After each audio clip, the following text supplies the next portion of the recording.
Surpreendentemente, os resultados das nossas eleições ontem, no dia 17, são bastante relevantes porque, ao contrário do que se esperava, do clima brasileiro, de muita mudança, de muita renovação, isso não se reeditou nas nossas eleições nos 27 estados. As chapas que se apresentavam pela oposição, vamos dizer assim, portanto, contrário àqueles que estavam no exercício das funções do Conselho, praticamente não obtiveram resultados relevantes. 2 ou 3 estados só que a oposição ganhou em 27 estados. Portanto, a onda oposicionista, a onda de mudança pela mudança, não se reeditou na nossa profissão, nas nossas eleições ontem, nem para Conselho Federal, nem para os conselhos regionais. O que significa que o desempenho, as mudanças que já estão sendo realizadas no conjunto da profissão, houve praticamente uma consagração das chapas 1, vamos dizer assim, que representavam basicamente a situação. Não todas, mas basicamente isso. Portanto, esse é um ponto diferenciado que mostra que o eleitor está mais atento, mais arguto, que ele não está votando na oposição apenas pela oposição, mas quando a gente está realizando um trabalho com relevância, o colega mostrou que quer a continuidade desse trabalho, o aprofundamento dessa transformação, dessa inovação. Esse é um ponto que precisa ser caracterizado. O simples discurso da oposição não mobilizou, em geral, o eleitorado administrador nas eleições gerais. A outra questão fundamental que marca também essas eleições gerais do Conselho no dia 17 de outubro é, efetivamente, a baixa participação da categoria nos votos. Você tem diversas razões por isso, mas esse também é um fenômeno que vem ocorrendo em todo o mundo, né? Que é a doença infantil da democracia, que é a ausência de participação. Quer dizer, quando a gente deixa de participar, a gente efetivamente deixa de contribuir para as mudanças, para o exercício da nossa cidadania.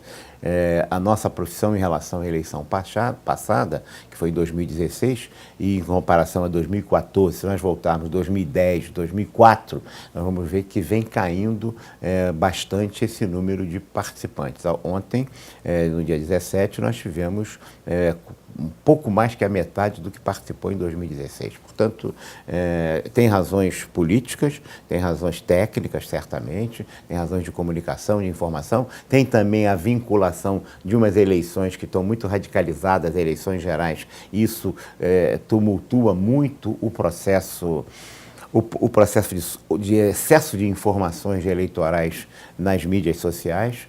Por outro lado, se abandonou muito a comunicação tradicional, correspondência, cartas, jornais, papel, para entregar nas empresas, etc., para trabalhar isso excessivamente as mídias sociais, que no nosso caso, estou falando em todo o Brasil, isso refletiu uma perda de participação da categoria em relação aos anos anteriores, às eleições anteriores. Isso se aconteceu em todos os estados brasileiros. Todo mundo teve menos participação do que as participações do ano passado, do ano retrasado, do outro ano anterior. Isso é o quadro geral da política em geral no mundo, mas é um ponto que a gente precisa verificar o que pode ser corrigido, o que pode ser melhor informado ao colega para voltar à participação. Uma das razões que caiu também foi porque se tirou a obrigatoriedade de votação. Antigamente tinha multa, né? E a pessoa que não votasse como profissional, ele tinha determinadas restrições em relação à questão do conselho. Ao retirar isso, também possa ter contribuído.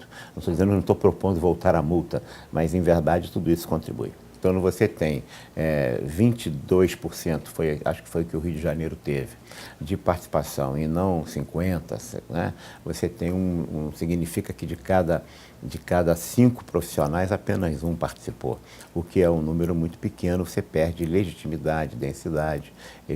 Evidentemente, só uma minoria que está participando não é bom, né? Você tem uma enorme maioria silenciosa aí que não se expressou. Nós temos ainda, agora os conselheiros vão tomar posse, são 18 novos conselheiros, 9 vão continuar. porque a renovação foi de 2/3 no Conselho Federal, vai ter uma nova presidência, uma nova diretoria, né, no Conselho Federal em janeiro, e uma das questões certamente que vão ser suscitadas é a modernização do nosso sistema eleitoral. E eu não digo, quando eu digo isso, eu não estou falando na tecnologia não, porque a tecnologia já é de ponta, já está avançando, já é segura, já é tranquila, auditada, né, permanentemente, mas é a coisa das questões das normas, das regras, que precisam ser mais democratizadas, mais facilitadas, fazer tudo realmente na área de informática de uma vez. Nós podemos exercer a cidadania por duas razões: o exercício da cidadania pela omissão ou pelo engajamento, pelo comprometimento. Quando você o faz pela omissão, você acaba fazendo com que se perca a densidade de representatividade, né? É como um síndico.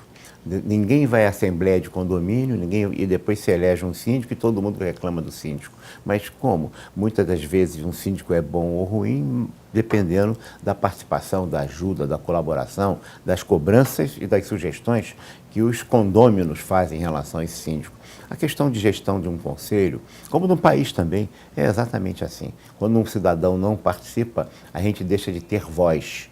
E democracia não é só o voto, é fundamentalmente a voz. Ao se tirar a voz desse patrão, porque ele se cala, né? O silêncio da grande maioria efetivamente prejudica, porque não dá a interpretação real, não da totalidade, mas da maioria da população. É preciso respeitar as minorias, é preciso que as minorias sejam ouvidas pelas maiorias, é preciso que a maioria compreenda as demandas da minoria também, de tal sorte que você possa ter um mínimo denominador comum, que é o consenso, a integração. Nem a ditadura da maioria, nem a ditadura da minoria, porque não tem só ditadura de maioria. A ditadura de minoria também é muito séria.